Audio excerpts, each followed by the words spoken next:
You didn't think yeah. You didn't think I'd think that way. That's it. Bring it up big there, Herb. How do you like my cowboy shirt here?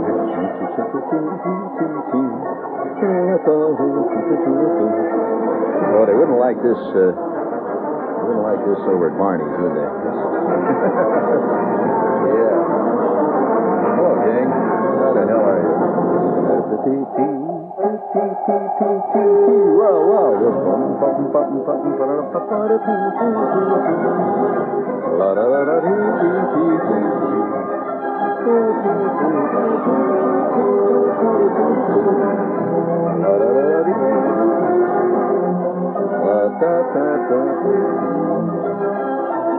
Dear Shepherd, life is a magazine.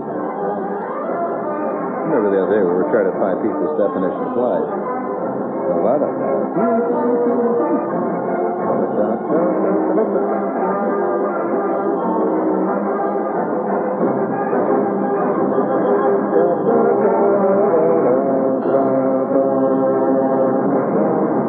You don't mind if we do a salute to our fellow English-speaking country tonight? I mean, seriously here. I think once in a while we have to take cognizant of Britain. By the way, for those of you who wonder why we do this, after all, tit for tat, if I can use a phrase like that, with the kids still up. However, I'm sorry, Herb. You can't go, listen, you go over to England, and you're in England 20 minutes, and you're aware of the fact that at least 3/4 of the writers in England in the newspapers are writing about America. You know, how rotten it is, tinsel values, et cetera, ad infinitum. And so I say tit for tat, and I think it's about time that we took recognition of the nuttiness of our fellow English-speaking country out there. Hello, England. How are you? Hey, my God, it's been a long time, hasn't it, since Richard the Lionhearted? Please, would you bring that on? Let me salute old Richard there, the Lionhearted. My God Almighty, look at him there.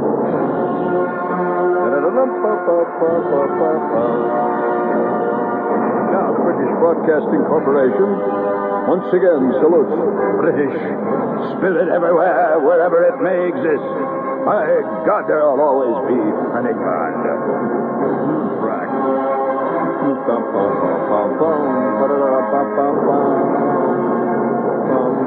I just like to hear this. It just goes, I'd love to direct this. Wouldn't you love to see you conducting this? Come on.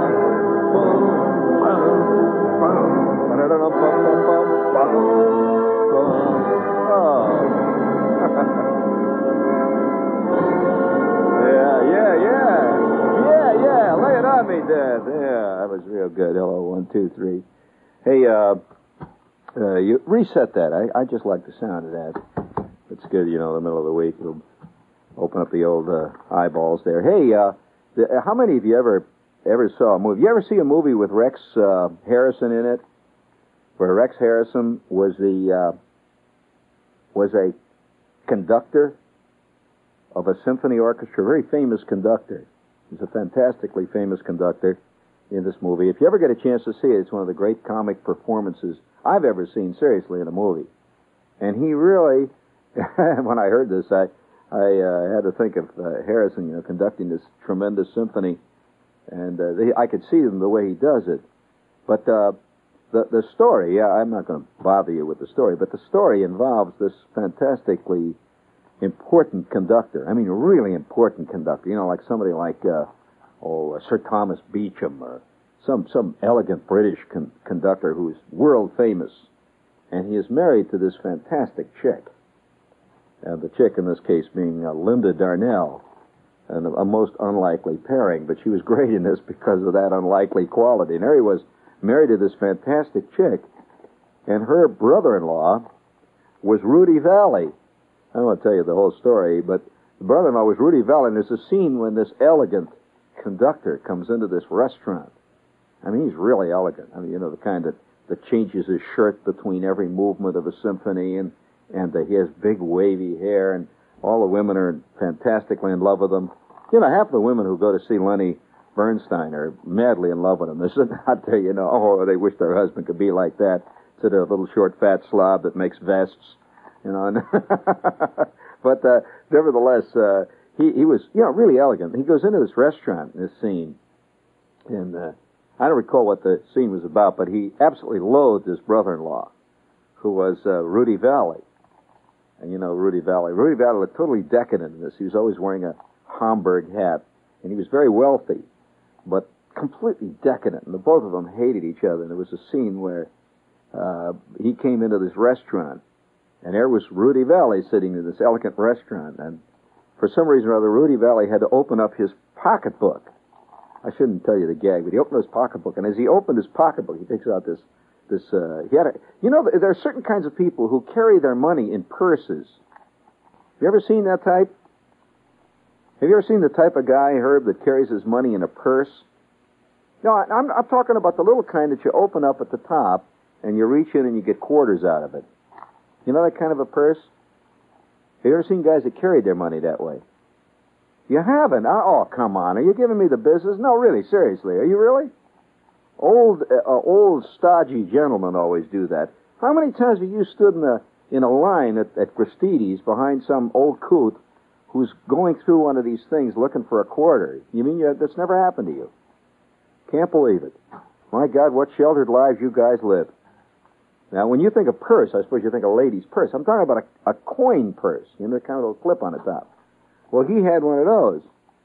See, I'm beginning to believe that much of humor is lost in the movies by actually believing that your audience has observed the world around them. You would have missed that whole, because that says so much about a person's character when he carries his money in a purse, and he takes it out and he opens it up and he reaches in for a quarter, and if you've never seen that in your life, then of course you wouldn't see the humor in it. You just think he's got a funny thing. He keeps his money in. And of course humor, that's the problem with humor. It is based on knowledge. It really is. It's based on shared knowledge. And if the other person doesn't have any knowledge of the thing, forget it. You might as well whistle Dixie out of your ears, You might as well go around stuffing ducks. But nevertheless, he opened this thing up, and as he opened it up, there was a faint creak. That's all. His purse creaked when he opened it. No, you could just hear it on the soundtrack. That's all. Very faintly. I thought, geez. And there was a scene in that movie with a tape, with a recording machine that was one of the funniest scenes I've ever seen, ever played, with a piece of technical equipment. Now, that'll wake up all you out there to watch for it. Because, very rarely do people see the humor in machines. That's not an American humor, because we believe in machines. We really do, We don't think machines are funny. There's only two ways to look at machines if you're an American. One, they're a danger. They're going to completely IBMize my life, and they're a terrible danger, and I hate machines. Which means, of course, you kvetch a lot about machines. Then there's the other view, which is to love machines. There's hardly any in between. There's some people who just love machines around them. Well, the British have a sense of humor about machines. You've probably seen Searle's fantastic cartoons of great trains and that. Just the old airplanes and stuff where he sees the humor in a machine. Well, this scene that Rex Harrison played with the machine went out for about 10 minutes of him trying to get this thing to record his voice. Fantastically funny, really. I don't want to describe it to you because it just was one of the funniest things I've ever seen in a movie, man versus machine. Much funnier than, say, Modern Times with Chaplin, which is always considered a great movie about man versus machine. But this little incident of this guy totally incapable of getting this thing to work. And the whole point of it was, of course, that he was going to murder his wife. And I will say no more. But the English do have a sense of humor about machines. How many of you ever saw a movie when the opening scenes of I'm trying to think of the name of that Rex Harrison movie. Unfaithfully Yours. Unfaithfully Yours. If you ever see that listed in late movies, stay up. Don't worry about being late the next day for work. Stay up. It's worth saying. It's worth seeing because and see it from the beginning. Don't see the last half of Dick Cavett and then tune in and figure out why the hell it isn't funny, you know. Please. Because this thing develops into a maniacal movie. And it all takes place during a concert. One concert. And as he conducts each movement of the concert, or each piece that he's playing some Rachmaninoff and some Beethoven, and he plays Waltz Tree, a couple of regular standard numbers, and he's fantastic. Looks like it's an Alfred Hall or something, an enormous concert. And each piece of music that he plays inspires him as he's conducting the orchestra. It inspires him to murder his wife another way. Different techniques. And the more violent the movie gets, the more violent his ideas and his fantasies about murdering Linda Darnell become. And as he raises his arms, you see, to get ready for the downbeat, and you can see with his crisp new white shirt on, the camera picks up 2,000 elegant concert-goers all dressed in full dress, and he looks out over the orchestra. It's a 120-piece magnificent BBC orchestra, and he raises his baton, and he gives him the downbeat. And his arms wave back and forth.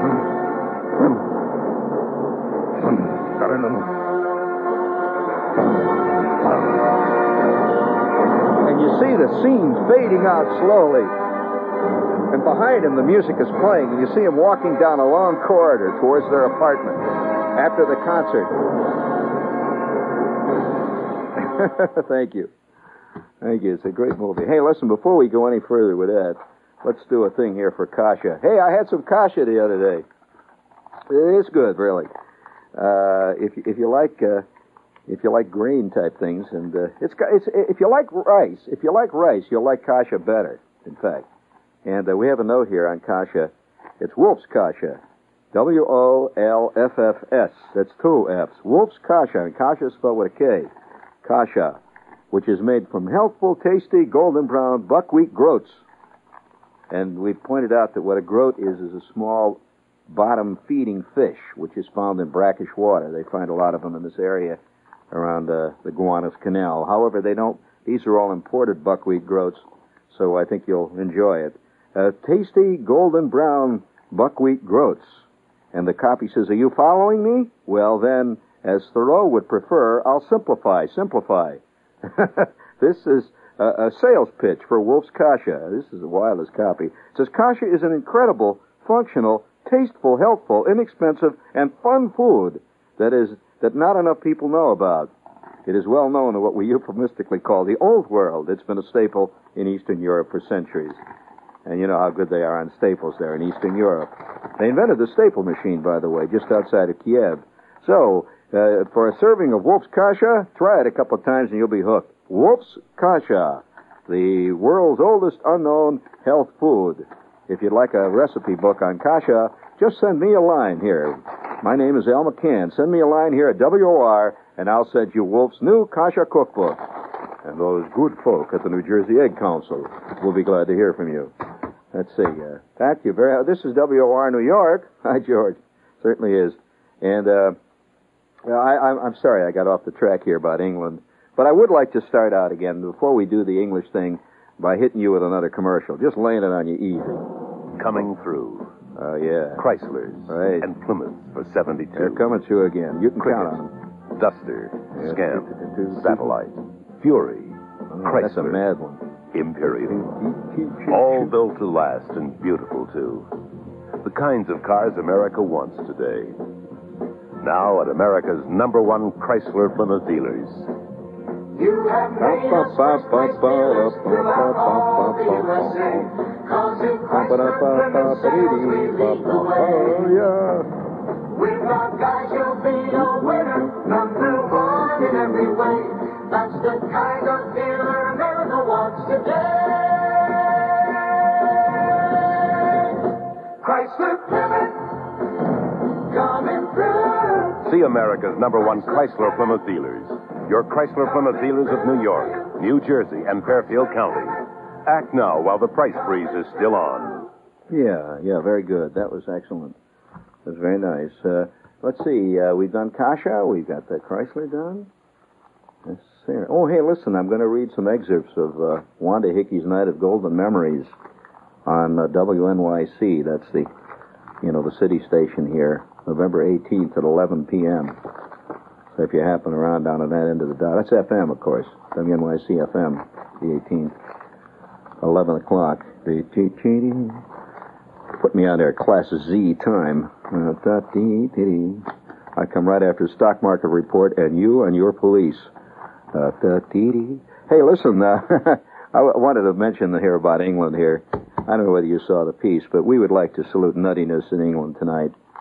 I mean, if we're nutty, so are the English in their own way. London. There was an armed rebellion recently in southwest London. This came through a couple of weeks ago. Several hundred youths and men, all members of a society called the Sealed Knot. Did you ever hear that outfit? Well, it's getting quite a name in England. The Sealed Knot, and armed with every sort of weapon from guns to swords, clashed on Clapham Common. It was a rumble between Britain's newest group of revolutionaries, who called themselves the Roundheads, and a reactionary monarchist group called the Cavaliers. The Cavaliers founder and leader is a tough, much-decorated ex-commando officer, Brigadier Peter Young. Joining the Cavaliers, he claims, quote, and we quote here, enables people to escape from their bloody, dull lives. It is a rebellion against the times we live in. Being England, it's not a real rebellion. It's all taken as a game.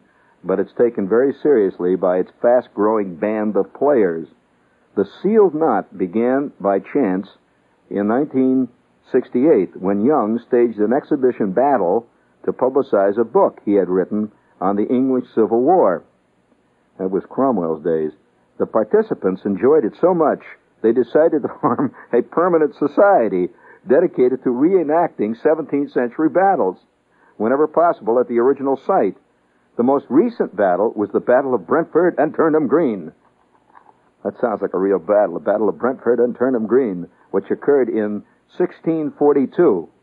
They all began in 1968 as cavaliers, marching about and heaving cannon around as they did at the original battles. Then they realized they didn't have any opposition, so the Roundhead faction was formed.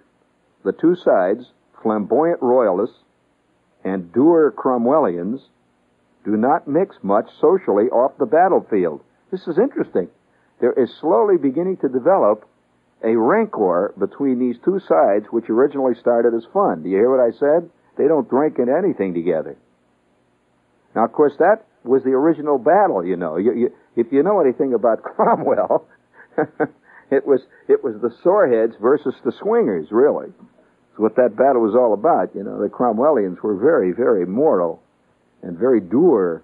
And the guys they fought, you know, sat around and threw hog bones over their shoulder and yelled and hollered and pinched women, you know.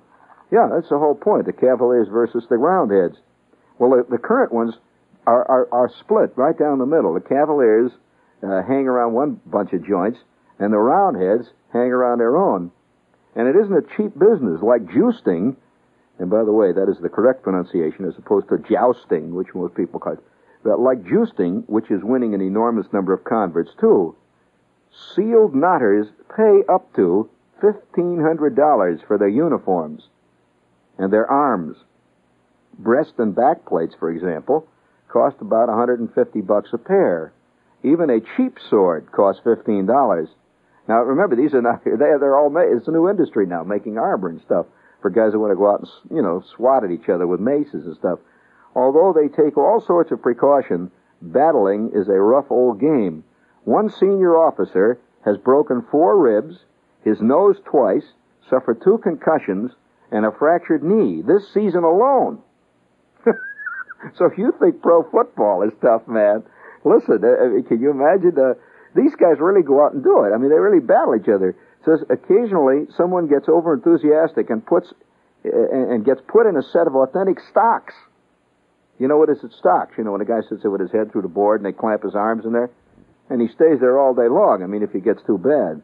Recruits begin as troopers, musketeers, or pikemen, and have to earn their promotion in battle. You can get yourself all the way up, to become Richard the Lionhearted if you bang enough heads. So there is even a regiment of women on each side. The monstrous regiment of women in the Royalist camp and the Maids of Chastity on the Roundhead side. Sealed knotters look so dashing in their uniforms, especially the Royalists, that their fashions are bound to catch on. This is a late, though, news note from the London Express. Now, of course, the Roundheads dress in what is the equivalent of sackcloth and ashes. They're very, very, they were like Puritans. They've returned to morality, and they dress peasant clothes. So, I could just imagine George Plimpton being a cavalier. He'd love it. Going out and getting his head bashed in by a mace, or one of those battle axes. But this is a growing thing all over the world. Reenacting battles is getting to be a crazy nuttiness.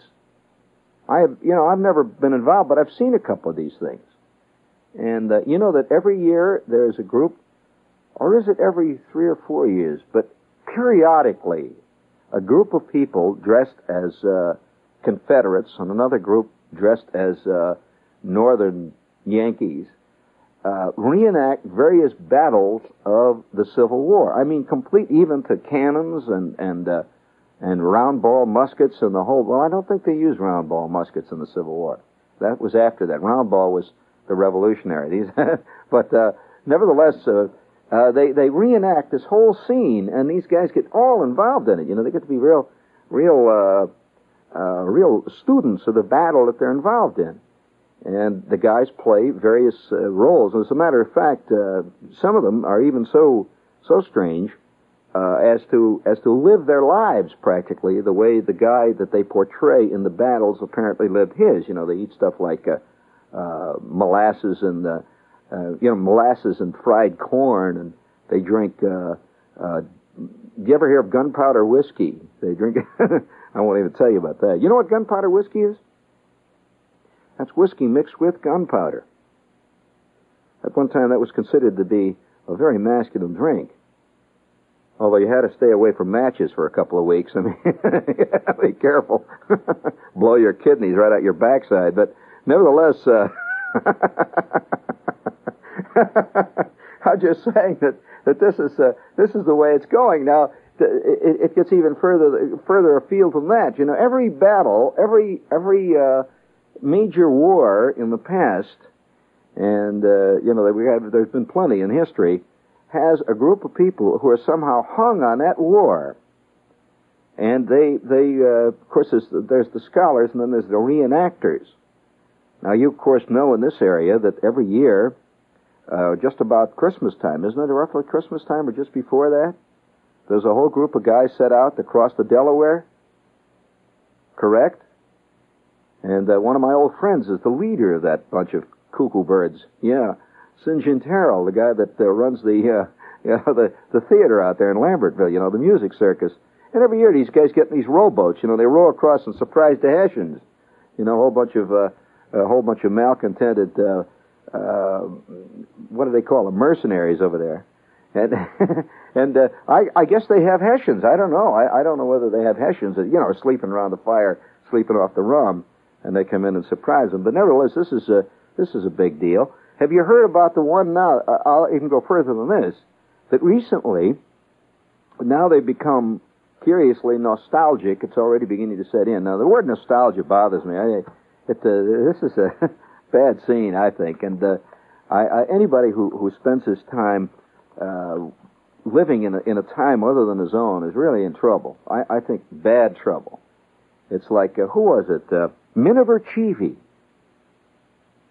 You know who Miniver Cheevy was? You do?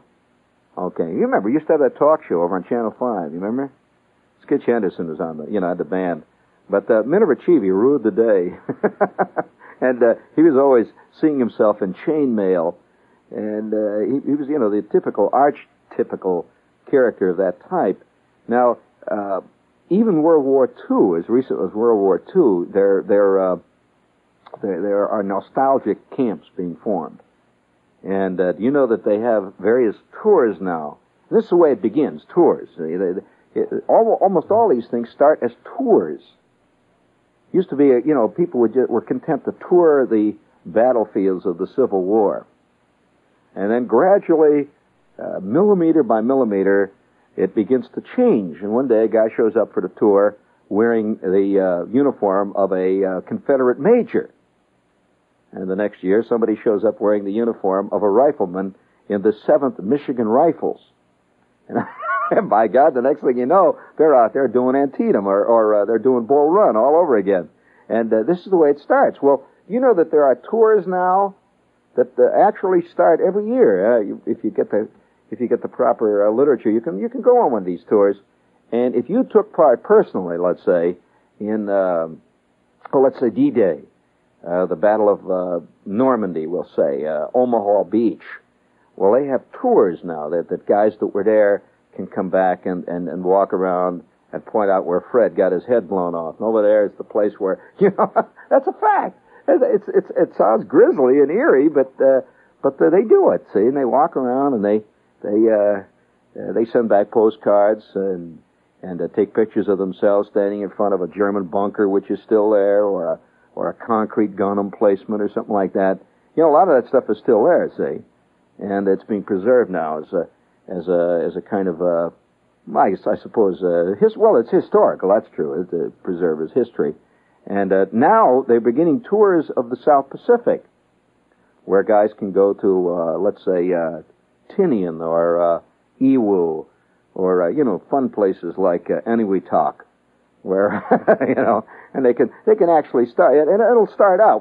I think it'll start out, as tours, and the next thing you know, some guy's going to go over there and he's going to have his old Marine suit on, and he's going to put it on for old time's sake, if he can get it on, and he's going to pull up. They're going to pull up the boat there, and he's going to jump overboard in the water and wade ashore, just like he waded ashore in the face of withering gunfire, say, from the Japanese. Well, it'll start out innocently like that. And of course, did you know that over now in Japan, one of the great movements in Japan now is nostalgia over World War II? Did you hear about that? Well, you're hearing about it first here. And guys are, sitting around now, guys that were in kamikaze squadrons that didn't make that final jump, and guys that were in were based in such fun places as the Burmese jungles, and the whole crowd, the old gang that was involved in the Philippine Death March and all, they all get together and they talk about old days and they swap pictures and they talk about the good old atrocities and stuff. And well, after all, let's face it, that's what this insanity of war is all about. So ultimately, it's got to happen. There's got to be groups of guys who, from some Marine Corps rifle company, are going to get together with the remnants of a Japanese rifle company that they faced in Okinawa for 8 days on Bloody Ridge or something, and they're going to reenact the battles, and they'll just start running up and down the hill, say. But the thing about these reenactments, I have to be honest with you, it's obviously true that the people who reenact them aren't the guys that were involved in them, quite obviously. Because they don't see it generally as a fun thing. It's the people that read about the stuff later, and it seems to be such groovy fun, and they're the ones that are going to go and do all this stuff. But so this is a phenomenon that's hardly ever reported on. I never hear anybody talking much about this, and yet practically every battle, a major war, has its group of fanatics who collect equipment from it, and in fact even will go ahead and often reenact situations. World War I is rife with that kind of stuff.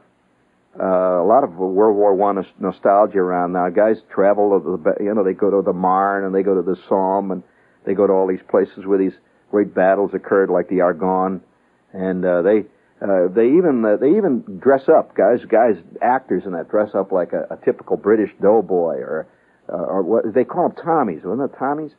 Typical British Tommy. The doughboy was the American, right?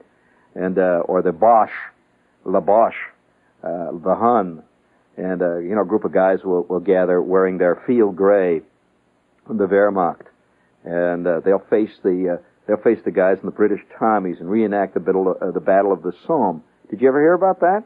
With fake lights and with flares and the whole thing. And it's kind of weird. But speaking of weirdies, I heard recently, talk about weirdos, strange people have strange. It's hard to tell what the mind is capable of. But recently, a crew got together, a crew of guys that were in a B-17, and I mean the actual crew, and they finally had a reunion, which you can understand, you know, after all these guys shared a lot of danger together and so on, and they finally located each other. The entire crew had gone through one whole tour of duty, 30 bombing raids over the most dangerous part of Europe in 1943 or 44. I guess it was 44. And they all survived. And they were shipped back after their tour was over. And they were sent to different camps and so on, and they never saw each other again. Well, they recently had a reunion, these guys. But where do you think they had it? Very interesting. Well, they didn't have it in the hotel room in New York where they sat around and drank, you know, dropped bottles of water out the window and hollered and told dirty stories. But what they did, they had the reunion at an airfield down in Texas, where did you ever hear of any of you ever hear of the Confederate Air Force? You know anything about the Confederate Air Force? Hi, George, I'm waiting in the mutual ignorance here tonight. Well, the Confederate Air Force, among flyers, is probably one of the most famous outfits in the world. And it is a group of people, they just call themselves the Confederate Air Force because it's based in the South, but it's a group of people who have purchased from various governments around the world it's an unparalleled collection of World War II fighting aircraft. Great historical types, ranging all the way from B-24s and B-25s and 26s through P-47s and 51s, and P-39s. I bet you can't tell me the name of the P-39. What was the name? The P-51, of course, was the Mustang, right? The P-47 was the Thunderbolt. All right, I'll ask you a lesser-known one. What was the P-39? Now, that's true trivia. What was the P-39? What was its name? What was the P-63? These are getting very rare. How about the P-61? I'll give you that one just to give you a clue that there were some pretty colorful names. The Black Widow was the P-61, the Black Widow. Anyway, they have this great airfield with a tremendous collection of airplanes down there, all flying. These are not museum pieces. Well, there are museum pieces, but they've all been restored in their original markings and all, and they're beautifully restored, and they're all flying. And guys, in fact, a lot of times when you see World War II movies that are contemporarily made, you know, the reenactment of various things in World War II, the aircraft that are used in the flying sequences quite often come from the Confederate Air Force.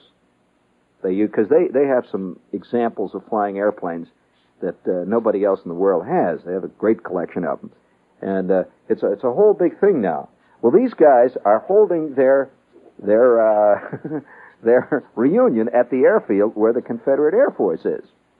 These guys that are in this air crew. And guess what they're going to do? They're not just going to sit around and talk. Remember, these guys are experienced B-17 crew. They put in a lot of hours in B-17s, and the pilot is still flying. He's not flying B-17s now, but he's flying all kinds of aircraft. The pilot, who was the original pilot on the airplane. And so what they're going to do is that they're going to actually get a B-17 off the ground, and they're going to fly once again as a crew. Waist gunner, radio man, the whole bit. And, you know, that's wild. And they're going to take off, and they're going to fly around in this B-17. Now, you haven't heard the best of it, though. You haven't heard the best of it, the most fascinating part of it. That living in the United States, there are a number of experienced, this may surprise you, I happen to know one of them. There are a number of experienced veterans of Hermann Goering's Luftwaffe who flew such speckled beauties as Heinkel 112s and ME 110s and ME-109s, and they put in many, many hours. One of them, in fact, has something like 37 confirmed victories. Who's living right here in New York, and he's a famous Luftwaffe pilot. And of course, he's not doing much strafing these days, but he keeps his hand in now and again, I imagine. But nevertheless, what they're going to do when they go down there is they're going to fly this B-17 around, and two of these guys with the ME-109s. These are Messerschmitts, the 109, the famous fighter plane that was the standard fighter plane of the Luftwaffe. These guys are going to make a concerted attack on the B-17. I mean, that's pretty wild, isn't it? And of course, they're not going to use real ammunition, but they're going to fire away there with blanks, and these guys are going to man their old position. And all of them, this is one of the odd twists of fate, all of the guys still have their flying gear in this crew. By an odd coincidence, all of them have kept their flight jackets and helmets and all that stuff. So these guys are going to be firing away from their waist gunner. Here he comes in at 11 o'clock low, coming up. They fire away with the flexible 50s, the guy in the waist and the guy in the ball turret and all. And they're going to fly an actual P-17 and do this. And now, you haven't heard the final thing, that there are some guys in this Confederate Air Force who flew flew escort to the very flights that these guys flew originally when they flew over Germany in World War II. They flew escort in P-47s and also some escorts in P-51s. So these guys are then going to engage the ME-109s and do what they actually did. You see, in other words, there was always in a flight of P-17s, B-17s rather, when they went over at a tremendous altitude for that period. It was tremendous altitude, way up around 30,000 feet or higher. Above them, laying way up above them, as almost at the limits of the altitude, would be this flight of P-51s or P-47s. And of course, whenever they were attacked by flying aircraft, like the 109s, these guys would come slanting down and engage them in battle. Well, that's what they're going to do. It's a fantastic scene. So I just thought I'd bring this out, that not only are the British alone in their kookiness about the Cavaliers and the Roundheads, and it gets very serious. Here's this old guy getting his head bashed in and ribs broken and all. They're not just out there kidding.